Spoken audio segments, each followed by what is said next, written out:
welcome. I am Hina Gambhir, and joining us today on Times Network is a very special guest, Mr. KP Mahadev Swamy, who is the Chairman and Managing Director at NBCC. Sir, thank you very much for joining us here on Times Network. Firstly, congratulations, a 25% increase in the consolidated net profit for the December quarter. What will you attribute this kind of a growth to? Great first 9 months for the current financial year? Up to 9 months, we have achieved 25% growth in profit. So for the end of year, this year, at least minimum 25 to 30% PAT will be increasing, and we will going to achieve the turnover of around 20,000 crores. And our profit will be around 600 crores. और किस वजह से आपको लगता है कि इस तरह की ग्रोथ कंपनी के सामने आई है लास्ट क्वार्टर में स्पेसिफिकली? लास्ट क्वार्टर में हमारा 2 प्रोजेक्ट्स मेजर है एनबीसीसी में. One is Amrapali, the other one is 7 GPRA colony. Amrapali में हमको as per supreme court direction के हिसाब से ऑलमोस्ट 38,000 मकान बनाना था. 25,000 मकान हम ऑलरेडी बन चुका है. अनदर 13,000 मकान कंप्लीट करना. 13,000 पे हम इसी साल पे मार्च का अंदर अनदर 8,000 मकान हैंड ओवर करेंगे. ओनली 5,000 मकान होगा, वो जून तक जाके स्पिल ओवर हो रहा है. By June end 25 we will going to complete phase 1 of Amrapali. Phase 2 का 6 पैकेज का टेंडर ऑलरेडी हमने अवार्ड कर चुका है. रिसेंटली टेंडर कॉल किया था बल्क सेल के लिए. उसमें 1200 मकान बल्क सेल में बेचा. उससे 3,200 करोड़ रुपीस रेवेन्यू जनरेट हो रहा है. दिस इज द मतलब highest sale in I think Noida, greater Noida area. That's interesting. And ये अभी जो आपके प्रोजेक्ट्स हैं, क्या आपका फोकस सिर्फ PSUs को लेकर ही है कि लेकिन आम्रपाली की सक्सेस के बाद आप प्राइवेट सेक्टर की तरफ और ज़्यादा जाएंगे? सरकारी आवास निर्माण एवं वित्त निगम, उनका साथ भी हमें एक MOU साइन किया हुआ है. उन्होंने भी 8-10 साल पहले कुछ 400 एकड़ लैंड लिया हुआ है, बट उसका डेवलपमेंट हो नहीं रहा है. It is a cooperative society making housing for cooperative society members. उसका साथ भी MOU किया हुआ है. इसलिए private cooperative society and government, central government, PSU सबका साथ हम काम कर रहे हैं. Interesting. So you are expecting it to get even better. आपकी अगर ऑर्डर बुक की बात की जाए तो 1 lakh crore is the amount, is the number that you have already surpassed on a consolidated basis. अगर कुछ इंपॉर्टेंट प्रोजेक्ट्स की बात करें तो आप हमें बताइए कि किन किन पे अभी आप काम कर रहे हैं. आम्रपाली की अगर आपने बात की, आम्रपाली होम बायर्स के लिए, हजारों होम बायर्स के लिए एक डिसअपॉइंटमेंट रहा था एक समय पर, लेकिन अब एक आशा की किरण कहीं नजर आ रही है. उसका अभी क्या स्टेटस है? कितने समय में सारे जितने भी यूनिट्स थे वो फुली डेवलप हो जाएंगे? आम्रपाली जब NBCC टेक ओवर करेगा तो क्या होगा इसका फ्यूचर पता नहीं था. बिकॉज हमारे आम्रपाली से टेस्ट प्रोजेक्ट था. सो पता नहीं था कितना काम बाकी है, कैसे फंड अरेंज करना, ये सब चैलेंजेस था. उस चैलेंजेस सारे ख़त्म हो गया. एंड होम बायर्स इंतज़ार कर रहा था 8-10 साल से उनका मकान चाहिए. उन लोग पूरा पैसा कई लोग पेमेंट कर चुका है, इंटरेस्ट पे कर रहा है, EMI पे कर रहा है, HRA पे कर रहा है. उन लोग को मकान नहीं मिल रहा था.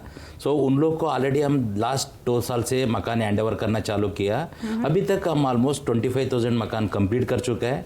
अनदर 13,000 मकान कंप्लीट करना. बाय मार्च हम 8,000 मकान कंप्लीट कर लेंगे. बाय होपफुली 25 जून हम सारे मकान आम्रपाली का फेज 1 का कंप्लीट कर रहे हैं. फेज 2 में 8,000 मकान बनाना. उसमें अभी रिसेंटली हम कल परसों उसका लॉन्च किया था सेल का, बल्क सेल. 800 यूनिट एक ही दिन में हमने एक बल्क बायर को बेचा हुआ है. सो हमारा आम्रपाली में मेजर ये चैलेंजेस था फंड्स अरेंज करना. Now I think bulk sale करने के बाद में हमका फंड्स का भी इशू सॉर्ट आउट हो जाएगा. तो ये जो तेज़ी आई है काम में कोविड के बाद खास करके, और प्रोजेक्ट्स भी जो नए आ रहे हैं, इसके बारे में थोड़ा सा बताइए कि क्या आप एक फोकस्ड अप्रोच से काम कर रहे हैं? आप स्पेसिफिक प्रोजेक्ट्स को देख रहे हैं जिनमें पोटेंशियल है? किस तरह से प्रोजेक्ट्स जो हैं आपको मिल रहे हैं या आप उनको पिक कर रहे हैं? एक चीज़ इन्हें मैं बताना चाह रहा हूँ. अप टू 2018 तक NBCC कंटिन्यूसली आउटस्टैंडिंग परफॉर्मर था. 18 का बाद में अप टू लास्ट ईयर हम वेरी गुड परफॉर्मेंस था. ड्यू टू कोविड सारे इंडस्ट्री हिट हुआ था, उसमें NBCC भी सफ़र था. अभी कोविड ख़त्म हो चुका है, हमारे पास स्किल्ड मैन पावर है.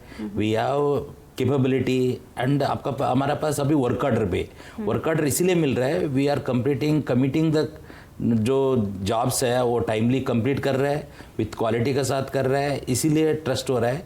पहले हम रीडेवलपमेंट प्रोजेक्ट्स तो स्टार्ट किया था, मोती बाग से स्टार्ट किया था। मोती बाग का बाद में किदवई नगर किया, किदवई नगर का बाद में 7 GPRA दिल्ली का अंदर कर रहा है, उसमें एक वर्ल्ड ट्रेड सेंटर भी है। सो वर्ल्ड ट्रेड सेंटर में रेवेन्यू जनरेशन ये तीनों प्रोजेक्ट सेल्फ सस्टेनेबल मोड पे है। सो नरोजी नगर में जो वर्ल्ड ट्रेड सेंटर है, इसमें हमने 25 एकड़ में ऑलमोस्ट 34 लाख स्क्वायर फीट का ऑफिस स्पेस बनाया, एक रूफ टॉप रेस्टोरेंट भी है उसमें, वहाँ से हमको ऑलमोस्ट 14,000 करोड़ रुपए रेवेन्यू जनरेट हो रहा है। उसी का अलावा एक सरोजी नगर में डाउनटाउन मार्केट था, उसमें 1200-1300 करोड़ रुपए आ रहा है। ये जो पैसा आया अभी तक हमारा पास ऑलमोस्ट 15,000 करोड़ आ रहा है। अनदर 17,000 करोड़ हमारा पास पैसा आना, वो पैसे में हम ऑलमोस्ट 20,000 मकान जो GPRA general pool officer residential accommodation वो बनाना चाह रहा है। सो उसके लिए गवर्नमेंट का कोई पैसा इन्वेस्टमेंट नहीं है, रादर ये सरप्लस जो अमाउंट आएगा उसी से कर रहा है। पहले सिटी दिल्ली हॉरिजॉन्टल सिटी था, नाउ अभी वर्टिकल का FAR यूज करना, उसको कंसिडर करते दिल्ली को मतलब एक रीडेवलप करना, न्यूअर दिल्ली बनाना, उस कॉन्सेप्ट में हम काम कर रहे हैं। दिल्ली को लेके आपके ऊपर काफ़ी जिम्मेवारी है, दिल्ली के अर्बन लैंडस्केप को पूरे तरीके से आई थिंक चेंज करने की कोशिश हो रही है, आपके रीडेवलपमेंट से जुड़े जो प्रोजेक्ट्स हैं उनको लेके। तो अभी क्या आपका फोकस है दिल्ली में स्पेसिफिकली, और क्या सिर्फ दिल्ली में ही अभी आप फोकस कर रहे हैं कि बाकी स्टेट्स में भी आप धीरे धीरे अपना कंपनी के काम और स्कोप ऑफ वर्क को एक्सपैंड कर रहे हैं? दिल्ली में रीडेवलपमेंट मॉडल में मैंने ये बताया था, वर्ल्ड ट्रेड सेंटर एक बनाया नरोजी नगर को। पहले थोड़ा सा मकान था, वो मकान तोड़ के हमने अभी वर्ल्ड ट्रेड सेंटर बनाया हुआ है। सो उसका रजिस्ट्रेशन भी हम वर्ल्ड ट्रेड सेंटर से लिया हुआ है, दिल्ली का फर्स्ट वर्ल्ड ट्रेड सेंटर होगा। उसका अलावा सरोजी नगर में टाइप 2 क्वार्टर्स भी हमने रिसेंटली हैंड ओवर किया हुआ है, अराउंड 2000 मकान। उसका अलावा टाइप 5 टाइप 4 अलग अलग वेरियस कैटेगरी में मकान है, वो हमने भी बना रहे हैं। 3 कॉलोनी NBCC कर रहा है, 4 कॉलोनी CBOD कर रहा है। सो दैट जो वेटिंग लिस्ट में ऑफिसर्स है, अभी ऑफिसर्स नोएडा गुड़गांव सब जगह से मूव कर रहा है, वो शायद आफ्टर 1 or 2 years वो बंद होगा, एंड रैदर उनको मतलब वर्क फ्रॉम होम बहुत पास में होगा, सेंट्रल विस्ता नहीं तो ये नज़दीक होने का चक्कर इसमें, सो उन लोग के लिए कंफर्टेबल होगा। ओके और सिर्फ दिल्ली में ही सीमित है कि नहीं दिल्ली में नहीं, मैंने बताया था अभी ओनली दिल्ली नहीं है। हम रिसेंटली नहीं, 1 साल का पहले केरला हाउसिंग बोर्ड पे उनका पास 17 एकड़ लैंड था, उनका पास ये कैपेसिटी नहीं था रीडेवलपमेंट मॉडल पे। स्टेट गवर्नमेंट में हर स्टेट में फाइनेंशियल क्रंच है, but they have huge land potential. So अभी स्टार्ट हमने Kerala housing board, Goa, J&K, Srinagar में एक सैटेलाइट टाउन है, 400 एकड़ लैंड है, उसको भी हम रीडेवलप कर रहे हैं। एंड अदर स्टेट में भी बहुत सारा स्टेट पे अभी हमारा टॉक चल रहा है, होपफुली 1 or 2 स्टेट से और काम मिल सकता है। सो उसमें हम काम कर रहे हैं। हर स्टेट पे रीडेवलपमेंट बहुत ही ज़रूरी है, एसेंशियल है। इसीलिए ज़रूरी है जो पहले बनाए हुए मकान वो पुराना है, 50-60 साल का पहले का है, उसका मेंटेनेंस के लिए ह्यूज फाइनेंशियल एक्सपेंडिचर होगा। एंड सिटी हॉरिजॉन्टल सिटी था, अभी सारे वर्टिकल सिटी हो रहा है, वर्टिकल ग्रो अप हो रहा है। इसलिए रीडेवलपमेंट मॉडल उन लोग के लिए विन विन सिचुएशन उनको, और NBCC को एक सर्विस प्रोवाइडर है, हम प्रोजेक्ट मैनेजमेंट कंसल्टेंट्स में काम कर रहा है, we are taking some PMC fees, so that उनको नया मकान नया फैसिलिटी के हिसाब से, बिकॉज पहले एक सिंगल बेडरूम का मकान होता था, नहीं तो उधर कोई वॉशिंग मशीन फ्रिज ये सब रखने का ज़रूरत नहीं था। नया डिमांड के हिसाब से नया रिक्वायरमेंट है आफ्टर 60-70 ईयर्स, उसका हिसाब से हम मकान बना के दे रहे हैं। एक सवाल और, जैसे आप बता रहे हैं कि पहले हॉरिजॉन्टल लैंडस्केप रहता था अर्बन एरियाज में स्पेसिफिकली, लेकिन अब हम वर्टिकल जा रहे हैं, we are going towards high rise buildings perhaps. So क्या कहीं ना कहीं जो एक दिल्ली का लैंडस्केप है, is it ready for a change like this? Definitely अभी हम वर्टिकल जाते जाते सर्विसेज भी कर रहे हैं। पहले क्या होता था, हम सारे चीज़ बाहर छोड़ता था। सपोज एग्जांपल मैं बता रहा हूँ, वेस्ट बाहर जाता था, ड्रेनेजेस वाटर बाहर जाता था। अभी Motibagh colony net zero colony है, सो वहाँ सॉलिड वेस्ट भी हम उधर ही यूज मतलब ये कर रहे हैं, रीयूज कर रहे हैं। एंड इवन पेड़ का पत्ता है उसको भी हम उधर ही ये करके रीडेवलप मतलब यूज़ करके नेट जीरो कॉन्सेप्ट में कर रहे हैं. सो कोई सॉलिड वेस्ट नहीं जाएगा. एसटीपी हर प्रोजेक्ट में हम इन उधर ही एसटीपी लगा रहे हैं, रेन वाटर हार्वेस्टिंग लगा रहे हैं, सो दैट जो नेचुरल रिसोर्सेस है उसको वेस्ट नहीं कर रहे हैं, रैदर हम वही प्रोजेक्ट में वही रिसाइकल यूज कर रहा है. That's interesting because we don't want like a Mumbai kind of a situation in Delhi. No, absolutely no.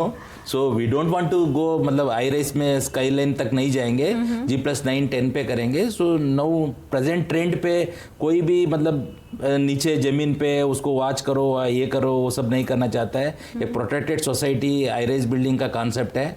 We are not going मतलब टू हाई, ओनली G+9 10 वहाँ तक दिल्ली में करने का कोशिश करो. Let's also talk a little bit about the challenges. क्या क्या challenges आपको face करने पड़ते हैं, especially अब because आपका order book भी बढ़ रहा है, काम भी ज़्यादा है and government का एक vision भी है विकसित भारत by 2047. प्रेशर भी है उधर से थोड़ा सा, environment का भी ख्याल रखना है. So what are the challenges that you're facing right now? जैसे हमारा honourable prime minister Narendra Modi जो बोल रहे हैं विकसित भारत, मेक इन इंडिया, हमने जितना भी बिल्डिंग दिल्ली एनसीआर में बना रहा है नहीं तो अक्रॉस इंडिया बना रहा है वो मेक इन इंडिया प्रोडक्ट से बन रहा है. एंड हमारा लोकल जो लेबर है उसी से बना रहा है.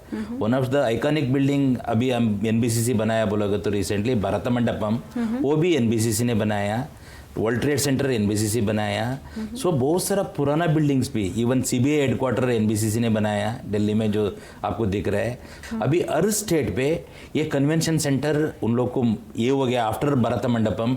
एवरी स्टेट वांट्स स्टेट का एक मंडपम चाहिए. हाँ really it is going on. So Rajasthan Mandapam एक अभी I think we will going to get soon. So उसका अलावा एक यूनिटी मॉल अक्रॉस इंडिया हर शहर में मतलब कैपिटल में एक यूनिटी मॉल होगा. वन डिस्ट्रिक्ट वन प्रोडक्ट, वो भी हमको एनबीसीसी को मिलने वाला है. हम energy saving, reducing carbon footprint मतलब जो लोकल मटेरियल है, लोकल अवेलेबल रिसोर्सेस है उसको यूज़ करके बिल्डिंग बना रहे हैं. कंसिडरिंग फ्यूचर आफ्टर 40-50 ईयर्स में भी ट्रैफिक ज़्यादा नहीं होना चाहिए. अभी दिल्ली का रीडेवलपमेंट बनाना बोलेगा तो हम ये प्रपोज कर रहे हैं कि एलिवेटेड कॉरिडोर लेके जाना. सो उसका अलावा जो वर्क फ्रॉम मतलब हम ऑफिस स्पेस जहाँ है उससे ऑलमोस्ट 5-10 किलोमीटर रेडियस में हम उनको रेजिडेंशियल भी दे दे. World trade centre ring road में बनाए हुए हैं, उससे अगर आप रेसिडेंट सरोजी नगर में रहते हैं वो पैदल से भी जा सकता है. No need to use vehicle. ये जो दिल्ली का ट्रैफिक कंजेशन है, पोल्यूशन है, इसके ऊपर हम स्टडी कर रहे हैं. And I think after 4-5 years ये सब दिल्ली का इश्यूज सॉर्ट आउट हो जाना चाहिए. ओके आपने भारत मंडपम की बात की और आपने कहा कि उसके बाद बड़ी डिमांड आ रही है स्टेट से कि हमें भी कुछ ऐसा कन्वेंशन सेंटर चाहिए. During G20, there was a lot of focus, especially of the Prime Minister, towards the northeastern part of the country. क्या वहाँ से भी कुछ इंटरेस्ट निकल के आ रहा है? डेफिनेटली सारे शहर में मतलब इंडिया का जितने भी स्टेट्स है हर जगह में अभी एक मंडपम चाहता है. बिकॉज कुछ ना कुछ फंक्शन होगा उनका. उसका फंक्शन का अलावा शादी के लिए भी अभी मंडपम जो है ये भारत मंडपम ऑलमोस्ट फुल है. इवन दो वर्ल्ड का लार्जेस्ट कैपेसिटी कन्वेंशन सेंटर है, 7,000 कैपेसिटी. पहले ऑस्ट्रेलिया का ओपेरा 5,600 था largest capacity convention centre. And G20 यहीं से हुआ है. सो इंडिया के लिए प्राइड मोमेंट है. ऑनरेबल पीएम साहब यही बोलते हैं मेक इन इंडिया विकसित भारत. उसमें एनबीसीसी का कंट्रीब्यूशन ऐसे लीडिंग कंस्ट्रक्शन कंपनी हम और कंट्रीब्यूट करना अक्रॉस इंडिया, ये हमारा टारगेट है. एंड आई बिलीव आपके अब कुछ इंटरनेशनल प्रोजेक्ट्स भी इंटरेस्टिंग हैं जो चल रहे हैं. कुछ स्पेसिफिक प्रोजेक्ट्स जिनके बारे में आप कुछ बताना चाहें? एक मालदीव्स में हम मास हाउसिंग प्रोजेक्ट बना रहे हैं. 2000 मकान मालदीव्स गवर्नमेंट्स के लिए. फर्स्ट टाइम इन मालदीव्स में माइवन शटरिंग का साथ काम कर रहा है. मालदीव्स में इसका पहले कभी नॉर्मल कन्वेंशन मेथड में काम करता था. अभी लेटेस्ट टेक्नोलॉजी हम इंडिया से लेके जाके ये कर रहा है. यहीं से सारे मटेरियल जाएंगे, यहीं से सारे लेबर जा रहा है. ऑलमोस्ट हम 70% काम कंप्लीट कर चुका है. वो फुली बाय सितंबर हम वो प्रोजेक्ट हैंड ओवर करेंगे 2000 मकान. उसका अलावा मॉरिशस में हमारा काम चल रहा है. सो सिलसिल में काम चल रहा है. सो बाहर का प्रोजेक्ट्स भी मतलब एनबीसीसी का पास है. एक और सवाल आपसे पूछना चाहेंगे and that is about how things have changed for NBCC as a company से in the last few years. Covid के बाद बहुत चीज़ें बदली, हाउ वी गेट प्रोजेक्ट्स, और इस गवर्नमेंट के आने के बाद 2014 में आने के बाद रेड टेपिज्म जो एक बहुत बड़ा इशू होता था उसमें भी काफ़ी बदलाव आया है। ईज ऑफ डूइंग बिजनेस पे गवर्नमेंट का बहुत ज़्यादा इम्पैक्ट रहा है। NBCC as a company, what all has it seen changing in last few years? जब अमरापली प्रोजेक्ट, अगर 14 का बाद में बोल रहे तो 18 का जब अमरापली आया, ये नया प्रोजेक्ट आया हमारे लिए।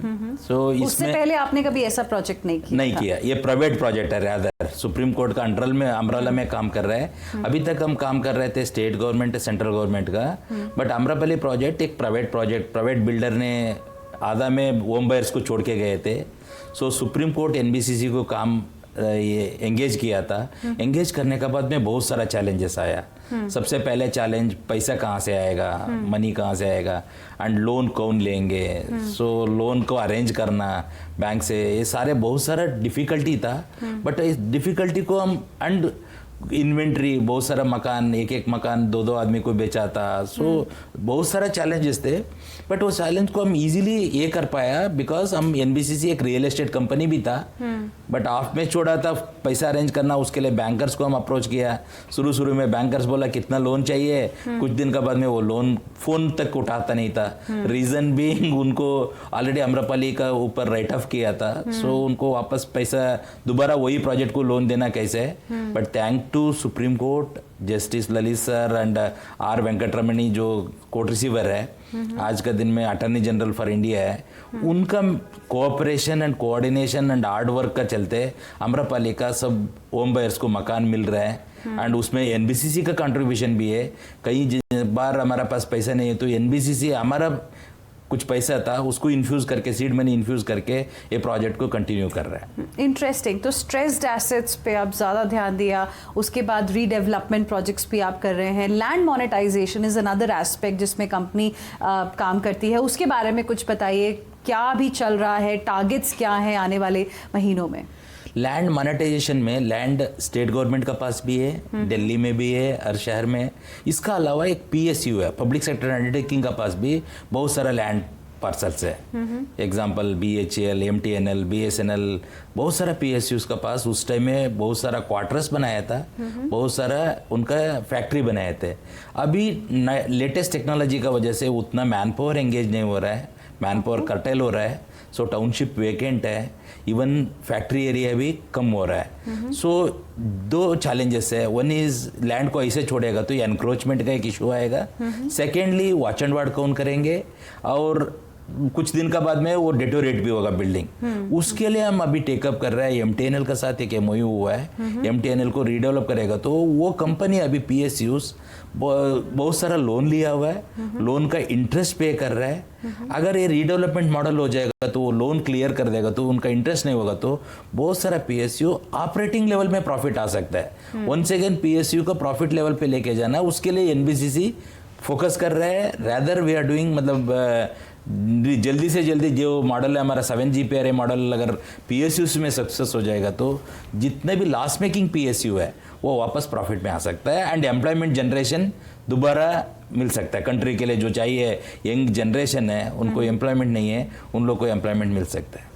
एम्प्लॉयमेंट जनरेशन की आपने बात की, तो जो इतने प्रोजेक्ट्स मिल रहे हैं एनबीसीसी में, करंट मैन पावर क्या है? आने वाले टाइम में आपको लगता है कि ज़्यादा और बढ़ने की संभावना है? करेंटली एनबीसीसी के पास 1200 एम्प्लॉयज़ है, उसमें 700 इंजीनियर्स है, 150 फाइनेंस का सी है, ICW है, 150 HRM है, एंड 200 से 250 सुपरवाइजर कैटेगरी ऑफिस वर्कर्स है। सो ये मेरा प्रेजेंट रिक्वायरमेंट है। फ्यूचर में जैसे मेरा वर्क ऑर्डर बढ़ेगा, नेक्स्ट ईयर का टारगेट है हमारा 15,000 करोड़ रुपए तक टर्नओवर करना, बॉटम लाइन 700-800 करोड़ रुपए पहुंचाना। वो जब पहुंचेगा बोलेगा तो नेचुरली कुछ मैन पावर चाहिए होगा, उसका रिक्रूटमेंट करेंगे। उसका अलावा एनबीसीसी एम्प्लॉयमेंट ऐसे जाएंगे ड्यूरिंग कंस्ट्रक्शन। अमरापली में ऑलमोस्ट 2 करोड़ मैन डेज हम यूज़ किया हुआ है 7 GPRA में 1.5 crore man days during construction हम यूज़ किया। उसका अलावा भी वर्ल्ड ट्रेड सेंटर में 20,000 लोग काम कर रहे हैं। सो एम्प्लॉयमेंट का एनबीसीसी का फोकस है।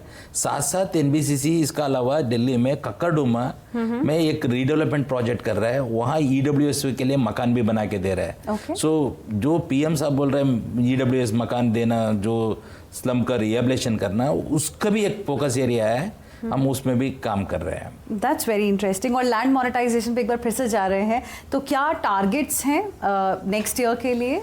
नेक्स्ट ईयर के लिए एटलीस्ट 25 to 30,000 करोड़ का मिनिमम बिजनेस हम सिक्योर करेंगे लैंड मोनेटाइजेशन में। दिल्ली के अंदर बहुत सारे लैंड पार्सल है, दिल्ली का अलावा भी अक्रॉस इंडिया स्टेट गवर्नमेंट के पास, जैसे मैंने पहले भी बोला था, कई जेल जो है वो सिटी का सेंटर पे है। अभी जेल को रीलोकेट करके वो एरिया को भी हम डेवलप कर सकते हैं। सो बहुत सारे लैंड पार्सल है, बहुत सारा बिजनेस अपॉर्चुनिटी है, and we have a skill. And NBCC is only doing the PSU, मतलब रीडेवलपमेंट में भी काम कर रहा है, रियल एस्टेट में भी काम कर रहा है, एंड पीएमसी में भी काम कर रहा है। सो हमारे लिए बहुत अच्छा बिजनेस अपॉर्चुनिटी है। That's interesting. Thank you very much, sir, for speaking with us here on Times Network. Thank you. Thank you very much. Thank you.